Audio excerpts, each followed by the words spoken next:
The universal truth of conquest is simple. Show up with overwhelming force, drop a few bombs, and the primitive species rolls over.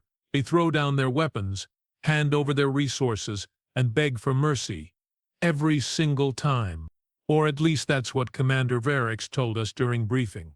I should have known better than to trust that overconfident windbag, but there I was, First Lieutenant Zealot of the Graxian Imperial Fleet, preparing for what was supposed to be another routine planetary acquisition. "Lieutenant, status report," barked Varix over the comm as our warships entered the Sol system. "All systems nominal. Commander, fleet formation is holding steady. Weapons are primed and ready," I replied, checking my display. "Earth is exactly where the charts said it would be." "Of course it is, Lieutenant," Porphyrius snorted. "Planets tend not to wander off." I bit back a retort. 27 successful conquests had made the commander unbearable. His mandibles clicked with anticipation as we approached the third planet from the star. A small blue marble swirled with white clouds. Unassuming, primitive, ripe for conquest. "Begin the approach sequence," Porphyrius commanded. "Standard intimidation protocol. Destroy their moonbase first, then their orbital platforms. That should make our intentions clear." "Sir, our intelligence reports indicate they don't have a moonbase," I pointed out. "What? No moonbase? What kind of backward civilization doesn't have a moonbase? They have sent probes beyond their system, haven't they?" "Yes, Commander, but their space program is fragmented. Multiple nations, competing interests." Revax waved a dismissive claw. "Pathetic. This will be even easier than expected. Proceed with orbital platform destruction." I nodded to my tactical officer, Nexus, who began targeting the primitive satellites orbiting the planet. His tendrils worked quickly across the control panel, selecting targets. "Sir, there are a lot of satellites," Nexus reported, surprise in his voice. "Thousands of them." Ritix leaned forward. "Thousands? What are they using them for?" "Communications, weather monitoring, navigation, and entertainment. They seem to beam entertainment to the surface." Nexus sounded bewildered. "Entertainment satellites? What a waste of resources," Revax scoffed. "Target the largest military ones first." Nexus hesitated. "Sir, many appear to be civilian, and they are from different nations." "Different nations? You mean they are not unified?" "Even better." Revax's mouth parts curled into what passed for a smile in our species. "They will be fighting among themselves instead of us." "Begin the demonstration." Our pulse cannons fired, wiping out several military satellites in quick succession. The human communications we were monitoring erupted in panic and confusion. "Sir, we are receiving transmissions from multiple sources on the planet," reported Crix, our communications officer. Her antennae twitched as she sorted through the incoming signals. "They are using hundreds of different languages." "Hundreds? That's inefficient," I remarked. Even I was surprised by this. Most species standardize their communication before reaching space. "Translate and summarize," Revax ordered. Crix worked her console. "They are confused, sir. Some are accusing other human factions of the attack, others are speculating about solar flares or technical malfunctions. A few are suggesting extraterrestrial involvement, but they are being dismissed by their own kind." Revax's laughter filled the command deck. "Perfect. They can't even agree on what's happening. Move into visible orbit and broadcast the surrender demand." Our fleet of 30 warships moved into position above their planet, making no attempt to hide our presence. We positioned ourselves over their largest cities, a standard intimidation tactic. "Broadcasting on all frequencies, sir," Crix announced. Revax straightened his uniform and activated the transmitter. "Attention, inhabitants of Earth. I am Commander Vrax of the Graxian Empire. Your planet is now under our control. Surrender immediately and submit to our authority. Resistance is futile and will result in unnecessary loss of life. You have one planetary rotation to respond. Choose wisely." The message went out, translated into their 50 most common languages. We waited and waited. "Sir, we are getting responses," Crix finally reported. "Excellent. Put the planetary leadership through, Virax said, adjusting his posture to appear appropriately menacing for the view screen. Crix looked uncomfortable. That's just it, sir. There isn't a single response. There are thousands. From different governments, military organizations, scientific institutions, and civilians with communication equipment. Civilians are responding to a military ultimatum? I asked, genuinely puzzled. Yes, Lieutenant. And sir, they are not surrendering. Crix's voice wavered. Rox's mandibles clicked rapidly, a sign of irritation. What do you mean, not surrendering? Play the responses. Crix activated the view screen, which split into dozens of segments, each showing different human faces from around the planet. Some wore military uniforms, others formal attire, some in casual clothing, and a few in what appeared to be sleepwear. They weren't cowering in fear. They were angry, defiant. Some were even laughing. A human in a blue uniform with decorations spoke first. This is Admiral Jackson of the United States Navy. If this is some kind of joke, it's in very poor taste. If it's an actual threat, be advised that any hostile action will be met with overwhelming force. Another segment showed a different human, President Wynn of the East Asian Alliance. We do not recognize your authority and will not surrender. We suggest you depart immediately. Yet another, this is Prime Minister Kapoor. The Indian coalition categorically rejects your demands and is placing our nuclear forces on high alert. The responses continued, each more defiant than the last, but the civilian responses were perhaps the most baffling. A young human holding some kind of recording device. Dude, your CGI is amazing. Is this viral marketing for a new movie? The alien design is sick. Another in what appeared to be a dwelling. Listen, space boy, I have got a mortgage. 3 kids and a job that already takes all my dignity. You think I'm afraid of some overgrown lobster with a fancy spaceship? Get in line. An elderly human peering into a communication device. I have lived through 2 world wars, the Cuban Missile Crisis, and disco. You don't scare me, Sonny. Vervax stared at the screen in shock. They are mocking us. Don't they understand their situation? I studied the readings from our planetary scans.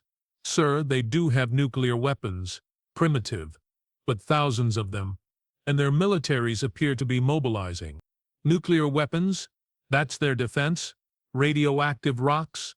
Vervax laughed, but it sounded forced. They will destroy their own habitat if they use those. Perhaps that's the point, sir, I suggested. They are signaling they'd rather destroy their planet than surrender it. Vrax dismissed this with a wave. Nonsense. No species is that irrational. They are bluffing. He turned to Nexus. Target one of their uninhabited areas. A small desert region. Show them the power of our weapons. Nexus complied, and one of our ships fired a precision plasma beam at a desert region in the northern hemisphere. The blast created a glass crater visible from orbit. Broadcast again. Vrax ordered. Humans of Earth, you have witnessed but a fraction of our power. That demonstration was in an uninhabited region. The next will not be. Surrender now. The responses came faster this time.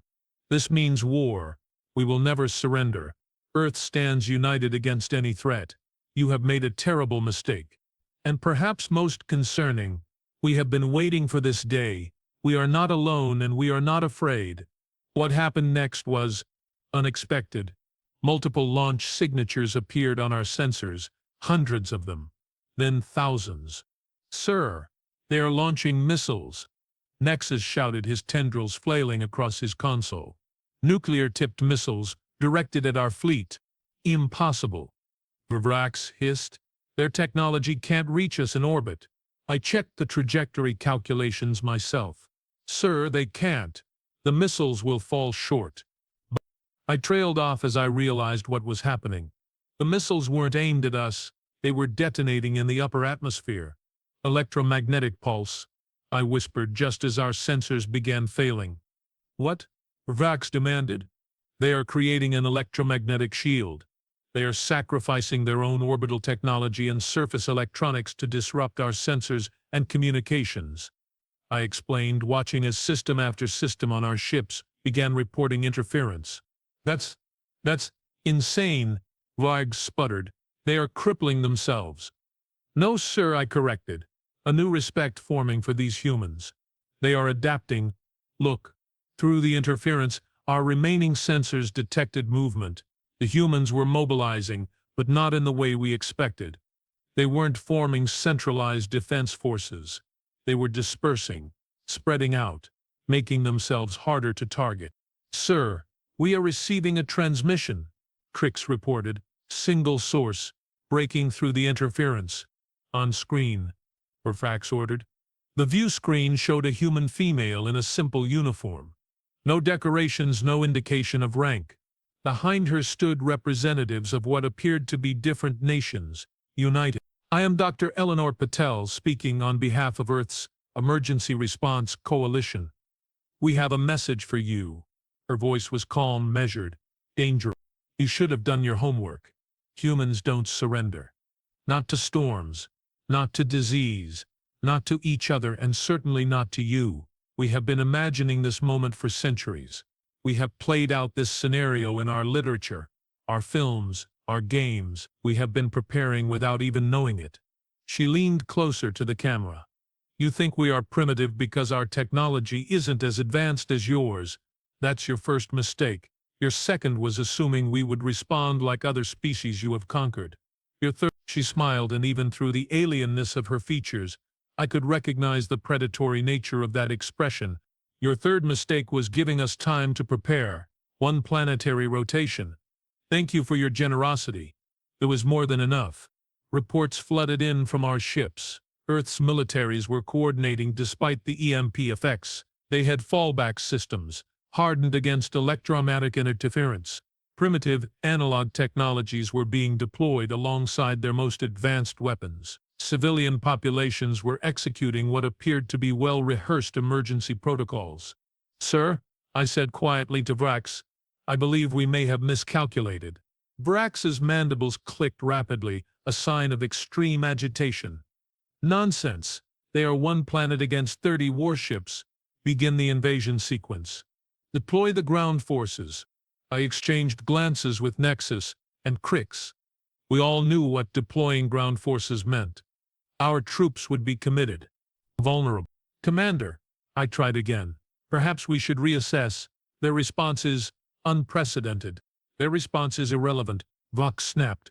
No primitive species has ever successfully resisted the Graxian Empire. This will be no different. Deploy the troops. The order went out. Our landing ships began their descent through Earth's atmosphere. That's when the humans revealed their next surprise. They had been tracking our ships despite the electronic warfare. As our troop carriers entered the atmosphere, they were met with a barrage of missiles launched from submarines, the vessels our sensors had failed to detect beneath the oceans. Sir, we are losing landing craft. Nexus reported, horror in his voice. The humans are targeting them with precision munitions. Vivek stared at the tactical display in disbelief. How? How are they coordinating without their communication satellites? Underwater cables, I realized aloud, physical connections beneath their oceans. The EMP wouldn't affect them. The first of our landing craft that made it through the defensive barrage touched down in what our intelligence had identified as a sparsely populated region, ideal for establishing a beachhead. The troops deployed, expecting minimal resistance. Instead, they found themselves surrounded, not by military forces, but by civilians. Humans of all types, armed with a bewildering array of weapons, from military grade to improvised.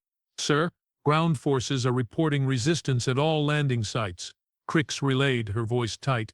They are being overwhelmed by civilian militias working alongside military units. The tactical feed from our ground forces told the story. Our troops, trained for conventional warfare against organized military units, were facing a different kind of enemy. The humans were fighting house to house, street to street, using their intimate knowledge of the terrain. They were laying traps, conducting ambushes, and then melting away before our forces could respond effectively. And they were communicating using everything from hand signals to musical instruments to domesticated animals. Our electronic warfare specialists were useless against drums and horns and trained birds carrying messages. This isn't possible, Gorthak muttered, watching as more red indicators appeared on the tactical display, representing lost troops and equipment. They are savages. They should be cowering in fear. Sir, I said, my voice firm now, I recommend immediate withdrawal of ground forces and a strategic retreat from this system. Retreat? Vrax spun on me, his eye stalks rigid with fury. The Graxian Empire does not retreat. The Graxian Empire has never faced anything like this. I countered. Look at the data, Commander. Our ground forces are reporting 60% casualties already. The humans are adapting to our tactics faster than we can implement them. And now they are targeting our ships in orbit. As if to punctuate my point, our vessel shuddered as something impacted our shields. They have retrofitted their space launch vehicles into weapons, Nexus reported. Crude but effective when launched in sufficient numbers. Vrax paced the command deck, his claws clicking against the metal floor. The confidence that had bordered on arrogance was gone, replaced by something I'd never seen in him before. Fear. Fine, he finally said. Recall the ground forces. Prepare for orbital bombardment. My blood ran cold. Sir, that would cause massive civilian casualties. That's the point, Lieutenant, Vrax snapped. We will show them the cost of defiance. Before I could protest further, the ship rocked violently, alarm klaxons blared. Direct hit to engine section, Nexus shouted over the noise. Shield breach in sectors 7 through 9, we are venting atmosphere. Impossible, Vrax roared. Their weapons can't penetrate our shields. Sir, Crix interrupted, we are detecting energy signatures consistent with our own technology. What? Both Virax and I exclaimed simultaneously. Confirmed, Nexus added, checking his readings. The weapon signatures match Graxian plasma technology. How could they? Virax began, but I was already accessing the battle records. The first landing craft we lost, I said, the realization dawning. They must have recovered it. Somehow, in just hours, they have reverse-engineered our weapons technology enough to turn it against us. Another impact rocked the ship, then another. Multiple hull breaches. Nexus reported, we are losing power to defensive systems. Evasive maneuvers. Vrax ordered, but it was too late. The view screen showed the impossible. Human spacecraft, crude by our standards but clearly hastily adapted for combat, were swarming our vessels. They were using our own weapons against us, along with their nuclear rocks in ways we hadn't anticipated. Sir, I said, watching as ship after ship in our fleet reported critical damage, we need to retreat. Now, this time, Vrax didn't argue. All vessels, emergency jump to rally point Alpha. Repeat, emergency jump. As our damaged ships limped away from Earth, preparing for faster-than-light jumps, a final transmission came through. Dr. Patel's face appeared on screen again. You thought we would surrender. You were wrong. Consider this a warning. Earth is not yours to take. We will defend our home against any threat, no matter how powerful. You have 24 hours to clear our solar system. After that, we are coming for you. The screen went dark as our ship jumped to safety. The command deck was silent except for the sound of damage control alerts. Did she just threaten to pursue us? Crix asked, her voice small. No one answered. We didn't need to. We had all heard it. A primitive species with barely functional spacecraft had just driven off a Graxian battle fleet and threatened to hunt us down. Vrax slumped in his command chair, mandibles limp with shock. How? How did this happen? I looked at the last sensor readings from Earth. Already, the humans were gathering our fallen technology. Learning, adapting, preparing. We made a fundamental error, sir. I said quietly. We judged them by their technology, not their nature. And what is their nature, Lieutenant? Vrax asked, sounding suddenly old and tired. I thought about everything we had just witnessed. The unity in the face of an external threat, the rapid adaptation, the willingness to sacrifice, the fierce defense of their home. They are not just fighters, sir, they are survivors, and I think we may have just awakened something terrible. The emergency lights cast a red glow over the command deck as our damaged ship limped through space. Behind us, A small blue planet continued its orbit around its star, unchanged except for the new knowledge it possessed. Knowledge of what lay beyond their world. Knowledge that they could fight back. Knowledge that they could win. And somehow, I knew this wasn't the end of humanity's story. It was just the beginning. 6 galactic rotations had passed since our humiliating retreat from Earth. 6 rotations of shame, recrimination, and growing dread. I stood before the High Council, my posture rigidly formal, despite the ache in my carapace from injuries sustained during our escape. Commander Verax stood beside me, his once proud stance now diminished. The 7 members of the council gazed down at us from their elevated platform, their compound eyes reflecting the harsh light of the chamber. "Lieutenant Zelith," began Supreme Counselor Thraz, her voice carrying the weight of centuries, "your report on the Earth encounter is disturbing." "Accurate, Supreme Counselor," I corrected respectfully. "Every detail has been verified by ship logs and crew testimony." Bruce shifted uncomfortably beside me. His career was over, we both knew it. The first failed conquest in Graxian history would require a scapegoat. "You expect us to believe," said Counselor Creel, his mandibles clicking with skepticism, "that a pre-FTL species with rudimentary nuclear capabilities drove off 30 of our warships." "I expect you to acknowledge facts, Counselor," I replied, perhaps too boldly. "Humans aren't like other species we have encountered." "An understatement," muttered Counselor Vex, the youngest of the 7. "They have captured our technology, reverse-engineered it, and are now," she consulted her data pad, "building their own fleet." A murmur rippled through the chamber. Our intelligence networks had been tracking Earth's activities since our retreat. The speed of human technological advancement was without precedent. "They are calling it the Star Shield program," I confirmed. 300 vessels under construction, incorporating both our technology and their own innovations. "Innovations?" Thraz leaned forward, suddenly interested. "Explain." I activated the holographic projector embedded in the floor. An image of a human spacecraft appeared, rotating slowly for all to see.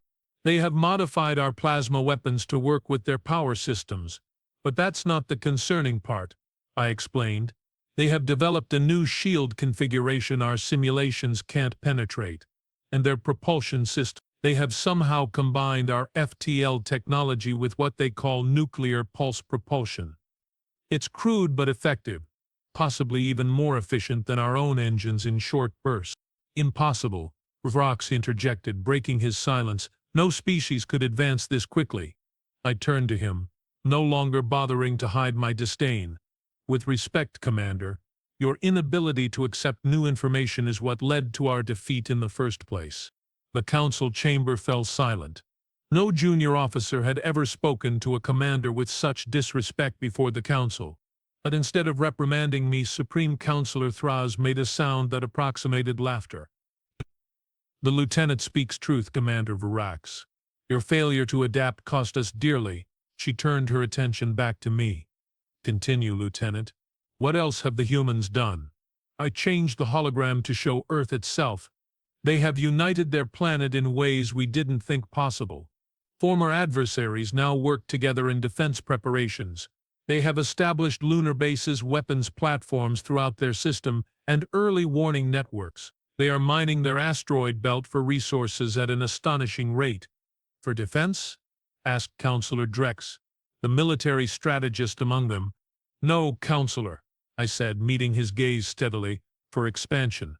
Another ripple of unease spread through the chamber. "We have intercepted transmissions," I continued.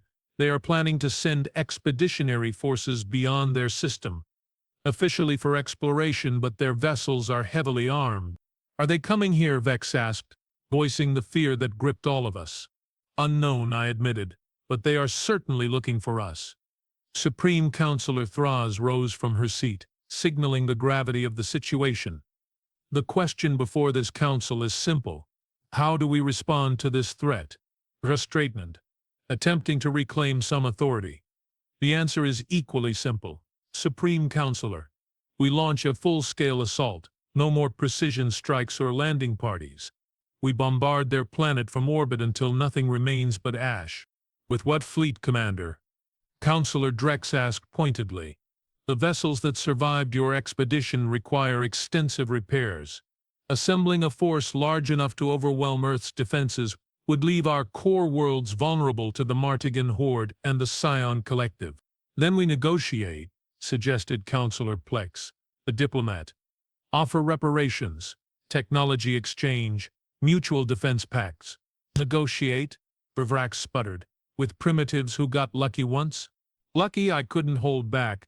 Commander, they adapted to our tactics in hours. They turned our own weapons against us in less than a day. Their response wasn't luck. It was brilliance born of desperation. The lieutenant has a point, Thraz conceded. But Counselor Plex, I fear negotiation may be interpreted as weakness. These humans respect strength above all. Not exactly, Supreme Counselor, I interjected. From my analysis of their culture, humans respect resilience. The ability to endure hardship and overcome challenges, it's deeply ingrained in their psyche. You sound almost admiring, Lieutenant, Counselor Vex observed. I respect worthy adversaries, Counselor, I replied, and I fear them appropriately. Thraz clicked her mandibles thoughtfully. What do you suggest, Lieutenant? You have studied them more than anyone else in the Empire. I hadn't expected to be asked for my opinion. Junior officers advised they didn't recommend policy to the High Council, but I had spent every waking moment since our retreat studying humans, their history, their psychology, their potential. Neither full-scale war nor simple negotiation will work, I began carefully. Humans are paradoxical. They fight fiercely against external threats, but also war constantly among themselves. They are capable of great cruelty and remarkable compassion. They create beautiful art while designing ever more efficient weapons. I paused, gathering my thoughts. What we need is containment, while we learn more. Establish a buffer zone around their system. Monitor but don't engage, and most importantly prepare our defenses for the possibility that they find us first. Cowering in fear of primitives. Drax scoffed. The Graxian Empire does not hide. The Graxian Empire has never faced extinction before, I countered. That's what's at stake, Commander. The council chambers erupted in protests and exclamations. Extinction was a concept foreign to our species. We had been the conquerors, never the conquered. Supreme Counselor Thraz raised all four of her arms, silencing the chamber instantly. Explain yourself, Lieutenant. I swallowed hard. Our analysts have extrapolated human technological development based on the rate of advancements since our encounter. Assuming they maintain even half their current pace, they will surpass our capabilities within 10 galactic rotations. Silence fell again, heavier than before. But there's something else, I continued. Something even more concerning than their technological growth. It's their nature. I changed the hologram again, this time displaying scenes from human history that our intelligence had gathered. Wars, natural disasters, plagues, and in each case, humans rebuilding, recovering, advancing. Humans don't just survive adversity, they transform it into strength. Our attack didn't demoralize them, it galvanized them. It confirmed their suspicions that they aren't alone in the universe and that the universe is hostile. Now they are preparing not just to defend, but to take the fight to any potential threat. Including us, Vex said quietly. Especially us, I confirmed. We made a grave mistake. We thought we were waking a sleeping prey animal. Instead, we stirred a hibernating predator. The council deliberated for hours after my presentation. Strategies were proposed and discarded. Defensive postures were analyzed. Projections were made and remade. Finally, Supreme Counselor Thraz addressed us again. Lieutenant Zalith, your insights have been valuable. The Council has decided to implement a modified version of your recommendation. We will establish a quarantine zone around the Sol system while strengthening our defenses. Commander Vrax, you are relieved of duty, effective immediately. Vrax's mandibles drooped in shame, but he offered no protest. Lieutenant Zelith, Thraz continued, you are promoted to commander. Your new assignment is to head our human study division, learn everything about them, find their weaknesses, prepare our empire for the coming storm.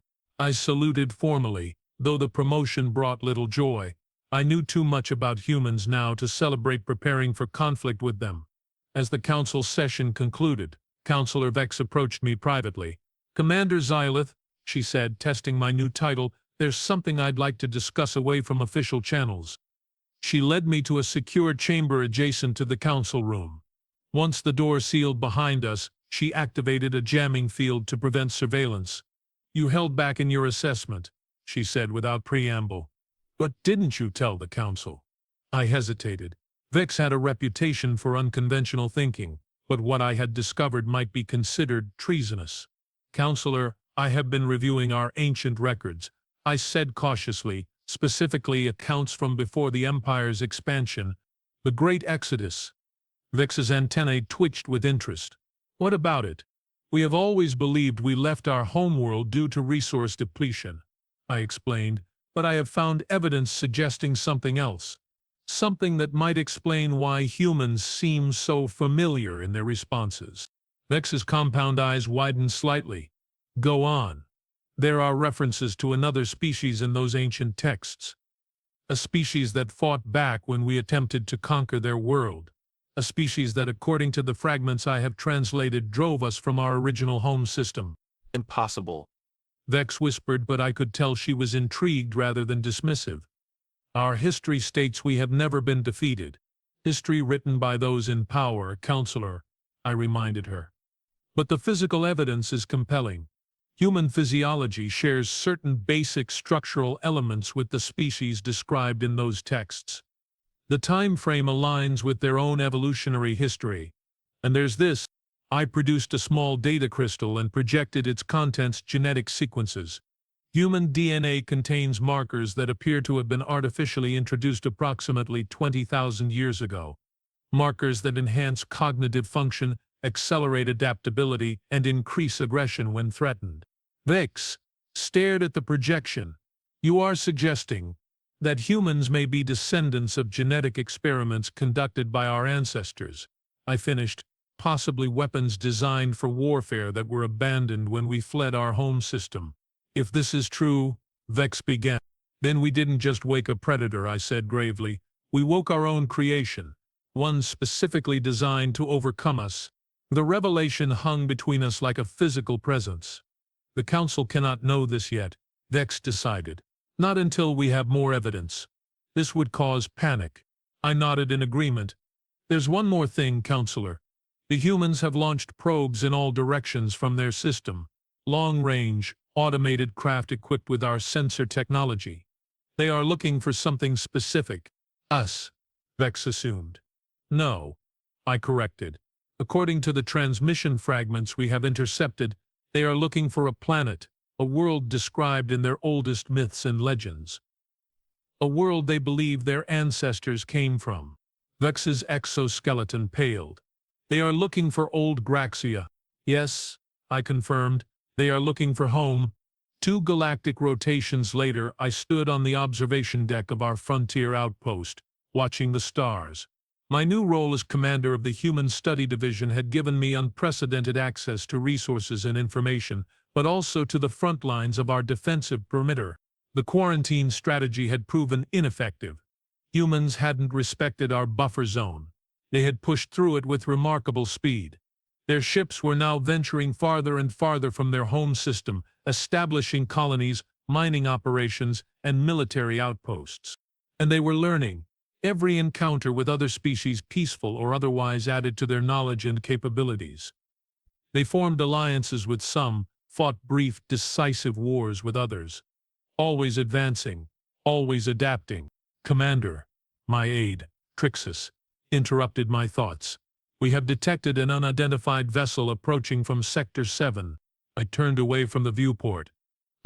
"Classification: unknown design, sir. But the energy signature matches human technology." My heart's raced. "Battle stations. Alert the fleet." "Sir," Trixus hesitated. "It's a single vessel, and it's broadcasting on our frequencies. In our language." That was impossible. We'd been careful to keep our communication protocols secret. "On screen," I ordered. The view screen activated, showing a sleek vessel unlike any human craft we'd previously encountered. It was clearly influenced by Graxian design principles, but incorporated elements from at least 3 other species. Incoming transmission, Trixis reported. Put it through. The screen shifted to show a human face female, with dark skin and startling green eyes that had to be artificial. She wore a simple gray uniform with no insignia. Graxian Outpost Sentinel-7, she said in perfect, unaccented Graxian. This is Captain Amara Ward of the Earth Diplomatic Vessel Emissary. We request permission to dock and initiate diplomatic relations. I stared at the screen, momentarily speechless. How had they found us? How had they learned our language so perfectly? Captain Ward, I replied, recovering my composure. This is a restricted military installation. Your presence here violates multiple security protocols. The human smiled, showing teeth, a gesture that had evolved from a threat display into a social signal in their species. Commander Xylith, we are well aware of your security concerns. That's why we have come with an offer rather than a fleet. She knew my name. The implications were staggering. What offer? I asked cautiously. Information exchange, she replied simply. We know you have been studying us. We have been studying you too. Perhaps it's time we compared notes. You attacked our outposts in sectors 3 and 4, I pointed out. That's an unusual prelude to diplomacy. Those outposts were conducting weapons tests aimed at Earth, she countered smoothly. We responded proportionally. You lost equipment. We lost lives, yet here we are offering to talk instead of escalating further. I considered my options. Refusing them could provoke the very conflict we'd been trying to avoid. Accepting might give us valuable intelligence. Permission granted, Captain Ward. Docking Bay 3. You and 2 officers may board. Unarmed. She nodded. Agreed, though I should mention that my first officer is rather large. Don't be alarmed by his appearance. The transmission ended, leaving me with a growing sense of unease. 90 minutes later, I stood in the docking bay with a security detail as the human shuttle completed its docking procedures. The airlock cycled and 3 figures emerged. Captain Ward was shorter in person than she had appeared on screen, but carried herself with unmistakable authority. Behind her came a slender human male with pale skin and quick, analytical eyes. And then came the large first officer. He had to duck to clear the airlock. Standing fully erect, he towered over everyone in the bay, nearly 3 meters tall, with a massive frame covered in iridescent scales. His face was reptilian, with 4 eyes arranged in a diamond pattern. A Krath warrior, I gasped, recognizing the species. The Krath were legendary mercenaries believed to have been extinct for centuries. First Officer Scarix. Captain Ward introduced him casually, as if bringing an extinct apex predator aboard our station was perfectly normal. And this is Science Officer Takumi Tanaka. The human male nodded politely. You employ Krath? I asked, still fixated on the enormous reptilian. I don't merely work for humans, Scarix rumbled in a deep voice. I am sworn to them, as are the last 5,000 of my kind. The implications were staggering. Humans had not only found the remnants of a warrior species we thought extinct, they had somehow earned their loyalty. Perhaps we should continue this conversation somewhere more comfortable, Ward suggested, seemingly amused by my shock. I led them to our conference room, ordering Trixis to inform the council immediately of these developments. Once seated, Ward wasted no time. Commander Xylith, we know about your theory regarding human origins, she said bluntly. We have recovered enough Graxian historical records from captured outposts to piece together the connection. I managed not to visibly react. What connection would that be, Captain? She smiled again, but this time it held no warmth. Please, Commander.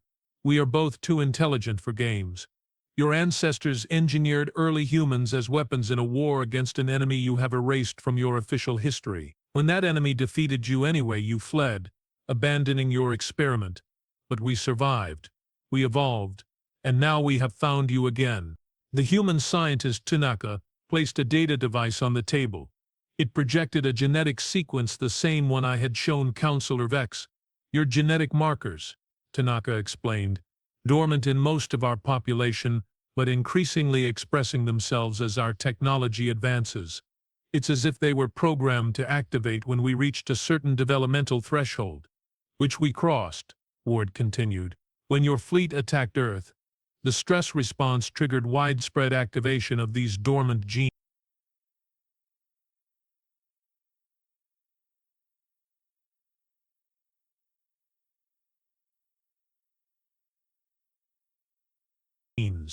cognitive enhancement, accelerated learning, improved pattern recognition. Suddenly, humans worldwide were making intuitive leaps in science, engineering, medicine. You created the perfect weapon, the massive Croth added with what appeared to be admiration, then forgot you had done so. I found my voice at last. If what you are saying is true and I'm not confirming it is, then why come here? Why not simply destroy us as revenge for this alleged creation? Ward leaned forward. Because unlike you, Commander, we have learned from history. Cycles of vengeance lead nowhere. We want something else. What? I asked, dreading the answer. Partnership, she said simply. I blinked all four of my eyes in rapid succession. A partnership? The galaxy is vast and often hostile. Ward explained, in the few years we have been exploring, we have encountered 27 sapient species. Some friendly, some not. We have made allies where possible and defended ourselves where necessary. The Croth swore allegiance to humans after they helped us reclaim our homeworld from the Scion Collective, Scarix explained. They asked nothing in return except friendship. We have established a coalition of species, Tanaka added, a mutual defense and cultural exchange program. We believe the Graxians would be valuable members. You want us to join your alliance? I asked incredulously. After we attempted to conquer your world? Ward shrugged. We have forgiven worse. Besides, you specifically recommended against further aggression toward Earth. Your reports to your council showed unusual insight into human psychology. Again, I was startled by how much they knew. You have infiltrated our secure communications. Obviously, Ward confirmed without apology. Just as you have been monitoring ours. The difference is, we have understood what we were hearing. The implication was clear. Humans had outmaneuvered us at every turn. What exactly are you proposing? I asked. A treaty, Ward answered promptly. Non-aggression followed by cultural exchange, then limited technology sharing, eventually full alliance. My council will never agree, I said, though I was no longer certain of anything. They will when they understand the alternative, Scarix rumbled. Ward shot him a look of mild reproach before turning back to me. What my first officer means is that the balance of power has shifted.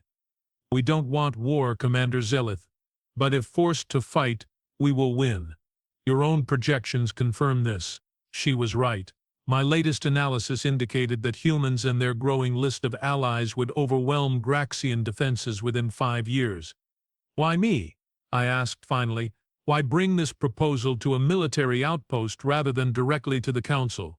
Ward's expression softened slightly. Because you understand us better than anyone else in your empire. You see us clearly, both our potential for violence and our capacity for cooperation.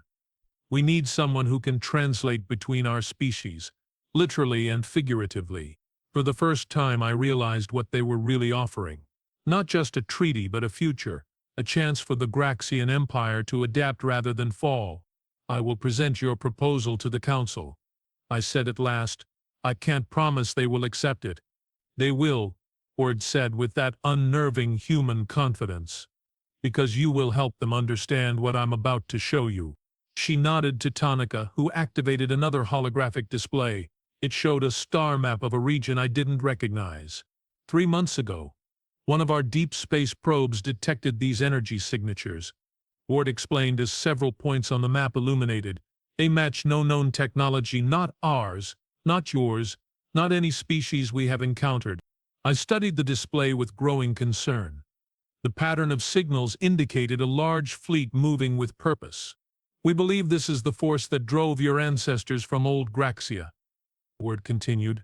The enemy you have forgotten, but who apparently hasn't forgotten you. Or us. The revelation hit me like a physical blow. They are coming here. Now, based on their trajectory and speed, they will reach Graxian space within 2 galactic rotations, Tanaka confirmed. and Earth shortly after. I understood then why humans had sought us out, not for vengeance but because we faced a common threat, an ancient enemy, returning to finish what they had started millennia ago. Your council needs to see this, Ward said, her voice grave, and they need to decide quickly whether humans are their enemies or their best hope for survival. Looking at the approaching fleet on the star map, I knew there was only one rational choice. The Graxian Empire had conquered countless worlds by exploiting divisions among their inhabitants. Now our survival would depend on doing what we had always prevented others from doing, uniting despite our differences. Captain Ward, I said formally, I believe it's time I introduced you to the High Council. She nodded, understanding the significance of my decision. After all, I added with what humans would recognize as grim humor, if we are going to face extinction together, we should at least be properly acquainted. Ward's lips curved in that peculiar human expression of amusement. Commander Xylith, I think this is the beginning of a beautiful friendship. As we prepared to depart for the Graxian homeworld, I reflected on the irony of our situation. We had sought to conquer a seemingly primitive species, only to discover they were our long-forgotten creation.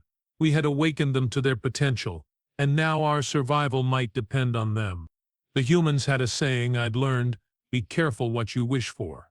We had wished for easy conquest, and found our greatest challenge.